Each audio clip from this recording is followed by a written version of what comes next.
Kamala Harris is about to put our children in grave danger. And if you don't think that's true, pay attention to this video. All right, folks, let's get into it. First of all, I want to say that this story bothers me to no avail. And it does for a lot of reasons. I can pick and choose the many topics that this one brings up, but all I have to say is that as a father, I do not want to create a country that is going to bring a promise of danger to my children. I want my children to be protected. I want them to have a safe and healthy future, which of course is the reason why I give them Jesus and emphasize him more than anything else. But folks, the road that we are going down in this current moment is absolutely obscene. The things that we're watching happening, as well as the craziness that's happening around us, is enough to deal with. We don't have to add to it. We don't have to create problems. But guess what? Kamala Harris is adding to the problems that our nation and that our world is facing. And folks, it's not good. Look at this article. This is in Breitbart. It says this: Kamala says no Russia talks without Ukraine as Biden talks Lebanon ceasefire without Israel. Okay, I want you first to see the video that this came from. This is a section from the recent 60 Minutes interview that Kamala Harris has, and this is where she mentions about Russia. I want you to see it because I think it's really, really important to hear what she has to say, because this is literal insanity. So let's take a look at it right now, and I'll get back to you on some thoughts. What does success look like in ending the war in Ukraine? There will be no success in ending that war without Ukraine and the UN Charter participating in what that success looks like. Would you meet with President Vladimir Putin to negotiate a solution to the war in Ukraine? Not bilaterally without Ukraine, no. Ukraine must have a say in the future of Ukraine. As president, would you support the effort to expand NATO to include Ukraine? Those are all issues that we will deal with if and when it arrives at that point. Right now, we are supporting Ukraine's ability to defend itself against Russia's unprovoked aggression. Donald Trump, if he were president, Putin would be sitting in Kyiv right now. He talks about, oh, he can end it on day one. You know what that is? It's about surrender. All right, folks. As you can see, this might not seem as insane on its face as it appears to be, but it really, really is truly insane. Let me read what the article says here, and then we'll go back to talking concerning what Kamala just said, because this is absurd. The article says this: Vice President Kamala Harris says she would not hold peace talks with Russia without Ukraine present, but a new report Tuesday says that the Harris-Biden administration is discussing a Lebanon ceasefire without Israel. Okay? Talk about the insane hypocrisy. The article goes on to say, Harris made her commitment to include Ukraine in any peace talks during her 60 Minutes interview this week. She also said that a deal with Russia, which former President Donald Trump wants to reach, would amount to surrender. Okay, so let's just stop before we get into the remainder of this article, because I want you to understand the complexities of what you're looking at and how serious of an issue this actually is.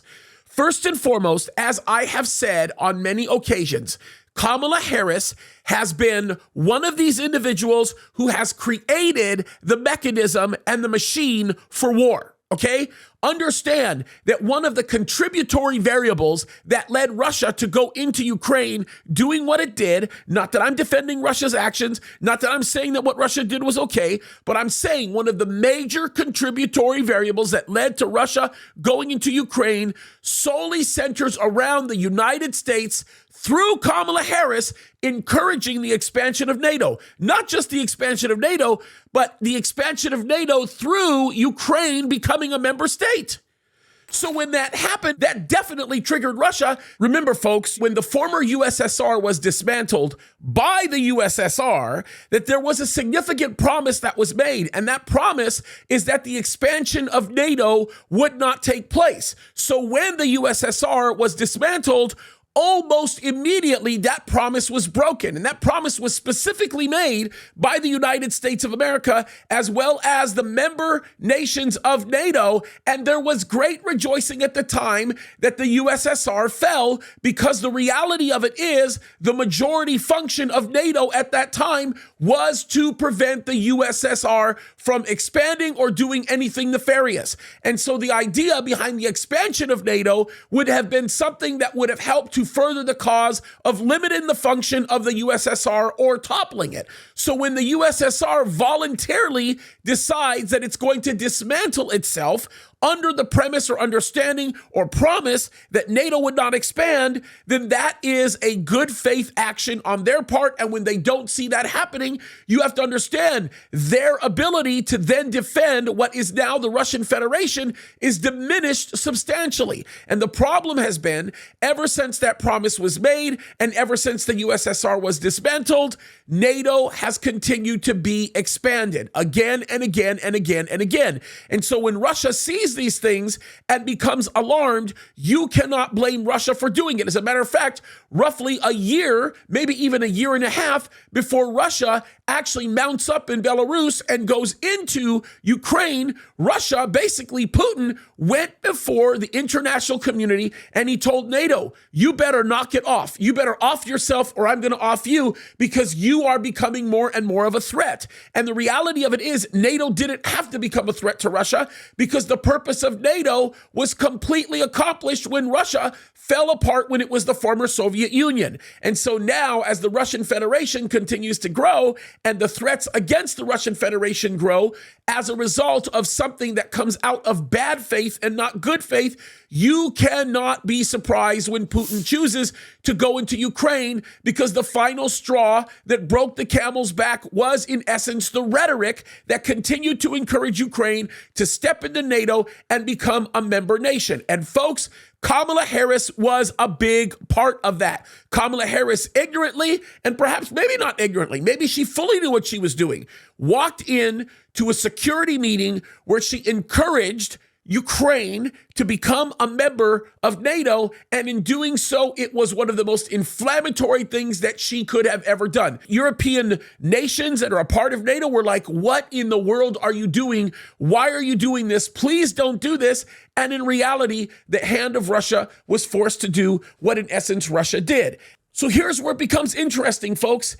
If Kamala comes out and says, I'm not going to have a talk with Russia unless Ukraine is present, you might as well start talking NATO expansion all over again. What she is in essence saying is, I cannot have a private and candid conversation with one world leader about another, because I have already told you that before we go into these talks, I sit on the side of Ukraine. And if you don't think that she's doing that, she continues to make this statement that is absolutely insane. She says that if there is a deal that is accomplished the same way former President Trump wants, then it would amount to surrender. Folks, that's crazy. That's absolutely crazy. It would amount to lives being saved. It would amount to children not dying.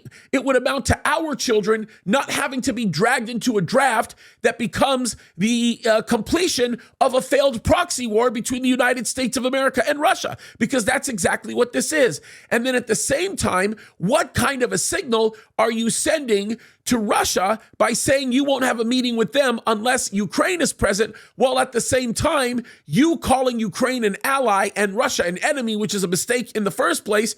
You now say to an enemy that you're going to have conversations with them without including an ally. Think about it. They're now going to have conversations with Iran concerning Lebanon, and having conversations about Lebanon, which means they're talking to Hezbollah without having a conversation with Israel or bringing Israel into the conversation. This is evil stuff. But folks, the more important thing to understand is that this is warmongering stuff.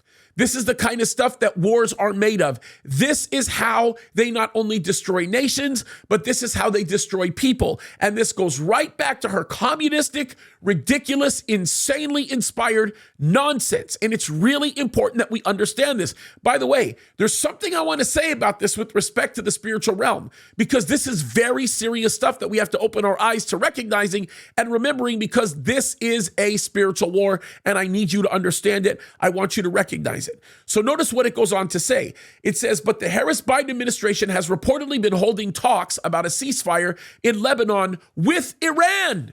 Folks, with Iran, the patron of the Hezbollah terrorist organization, which started the war, and a group of Arab states without Israel.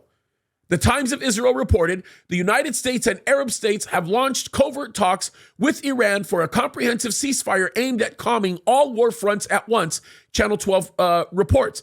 The report says Israel isn't currently involved in the initiative, but adds that senior Israeli officials have been informed about it. Folks, I want to make myself clear. This isn't the first time that the United States has done this. If you remember when Abdullahian and, of course, President Raisi of Iran was killed, you need to understand that Abdullahian was already in secret talks with the United States of America. That means Iran and U.S. were having a conversation with the sole purpose of defeating Netanyahu, removing him from office. But Iran is not our ally. Iran is an enemy, not only of the United States of America, but is an enemy of many, many other nations that are our allies. Yet they're going to have unilateral conversations with this enemy to be able to do what it is that they're doing. Folks, this is demonic stuff. This is satanically inspired stuff. What we're looking at here is we are looking at massive spiritual warfare on levels that we have never seen. Look at what the article goes on to say, and it's an interesting way to end it, but it's very, very true. Hezbollah began the war last October by firing at Israeli communities near the border area without provocation. That, by the way, started happening on October 8th, 2023, right after Gaza. The people in Gaza attacked Israel on October 7th, 2023. President Joe Biden and Harris made identical statements on October 7th, calling for a diplomatic solution to the crisis. Russia is an ally of Iran and is supporting Hezbollah in the current war, albeit directly through weapon supplies. So just let me explain how ridiculous this is so you understand a picture, okay? We are supposed to be allies with Israel. They're supposed to be our friends. Supposedly, we're also allies with Ukraine, which, by the way, I can tell you this right now, Ukraine is no friend to the United States of America, but I'm just going to make myself clear. We're supposed to be allies with them. We have always had, since the end of the Cold War, an amicable and somewhat warm relationship with Russia, to the point where even Joe Biden went out and had a meeting with Putin literally almost immediately after he becomes president of the United States. We've always had somewhat of an amicable relationship, but we've twisted it in the name of initiating a proxy war that's going to do God knows what for our country. It's going to, advance the pockets of all of these crazy warmongers like Dick Cheney and all of these other nonsensical people. Folks, understand this is crazy, but let me get through this because this is important, okay? Russia, which was a friend with America after the expulsion of the Cold War, now becomes an enemy in the name of fighting a proxy war by using Ukraine to actually create the conditions that we're seeing right now and expanding NATO for the purpose of pushing this fight to start. Let me tell you how ugly this gets and how bad this gets. Anybody in their right mind in the United States of America, including in this completely twisted demonic regime, will tell you that Iran is undoubtedly not an ally of the United States of America. Yet what you're going to do is call yourself a close ally of Ukraine. You're going to fight a proxy war using Ukraine with Russia, while at the same time making Russia an enemy. And then you're going to enter into secret talks with Iran over your best ally in the region in an attempt to completely de-seat its existing leadership.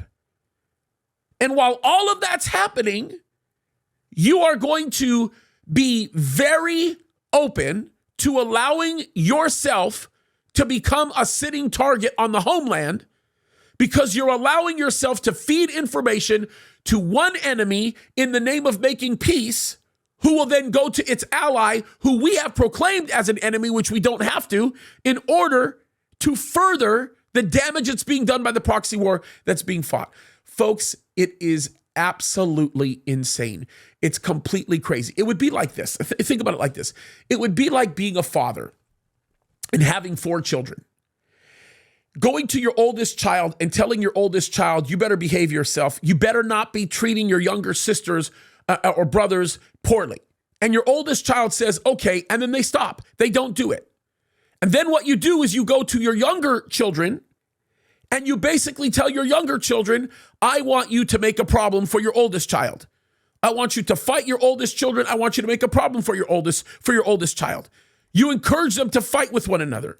Then you go find the neighborhood bully who's not only been pushing around your children, but your oldest child, and who basically says they can't stand you, and their father was a bully of you when you were a child, and making friends with that guy and giving them information to help you in trying to make peace with your family when you yourself are the only ones that have power to make peace with your own. Does it sound ridiculous what I just told you? It should. Does it not make sense? Does it confuse you? It should. Because that is in essence what's going on right now in the situation with Russia. That's what's going on right now in the situation with Iran. That's what's going on in essence with the situation with Israel. The reality of it is we should be close to Israel. We should stand behind Israel in Israel's most difficult time. We should not allow Iran to launch the attacks against Israel that they have been launching, and we should have never allowed Putin to go into Ukraine in the first place by simply backing down the rhetoric that we have launched, that we have created even more through the expansion of NATO. We could have put an end to all of it. We could have prevented all of it from happening. Remember, when President Trump was in office, none of this stuff was happening. You want to know why? Because he was quelling it all down. He was keeping them from engaging in any of this stuff. The reason why I bring all this stuff up is because the Bible tells us something very important. The Bible tells us that the battle that we are fighting is not against flesh and blood. It's against principalities and powers, that we are literally fighting a spiritual war. Colossians tells us that everything that's happening in the physical realm is a direct result of something that's happening in the spiritual. He says that in Colossians 1:15 through 17, when he's describing who Jesus Christ is and how that relationship works. So all of the things that we're seeing is all spiritually based. The rise in anti-Semitism is something that the Bible said was going to happen. The craziness that's going on right now in the world as we know it, the dynamics that exist, all the insanity that we're seeing, folks, it's getting worse and worse. And you know, the one thing that bothers me, perhaps more than all of this, is they're changing the rules on how the drafts are conducted here in the United States of America. They are taking away most of the discretion that we used to have in how we actually interacted with these drafts with the Selective Service. And before you know it, your children and my children are going to be indiscriminately dragged into a war that we never wanted fought in the first place. Is that what we want? Is that what we want? And some of you might say, well, who cares? Jesus is coming soon anyway. Okay, great. We know that Jesus is coming soon, so how much more should we be doing our Father's business? And part of our Father's business is being good stewards with the country that he's given us. We can't keep neglecting these things. But folks, this is the type of thing that is happening on a day-to-day basis. Now, here's where we find hope. We find hope in the fact that you don't have to listen to these stories and feel like there's nothing you can do. As a matter of fact, there's so much that you can do. You can pray very specifically about these issues, that when you're listening to these videos, you know the problems that exist. Pray against those problems. The second thing that you can do is you can let people know what's going on. Have conversations with them. The third thing you can do is continue to study Bible prophecy and stay close to the Word of God, because every last bit of hope that we could ever possibly imagine, hope for, want, need, we find it in the Word. God's Word will encourage us. And perhaps one of the most significant things that we pull out of this whole thing is understanding and knowing that God will always be with us, and he will never forsake us, and he will never leave us. But what we must do is we must trust him for our lives and for our salvation. We must say, Lord, we want you in our heart. We open ourselves up to you. We receive you. And then we must do what is reasonable, and that is walk as a living sacrifice. Give our lives to the Lord. That's not the requirement for salvation. The requirement for salvation is receiving Christ in your heart, accepting him. But live reasonably. And what is living reasonably for the Lord? Being a living sacrifice. And folks, whatever you do, we cannot vote for Kamala Harris. We cannot let her become president of the United States. She will accelerate the destruction of this country, and we cannot let it happen. This is very, very dangerous and it's bad. And we cannot sit here and assume that all is going to go well. We have an obligation to stand up for what's right. And we have an obligation to fight the good fight. Let's not drop the ball on that obligation. Fight the good fight. Watch God do great things and expect him to show up. God bless you.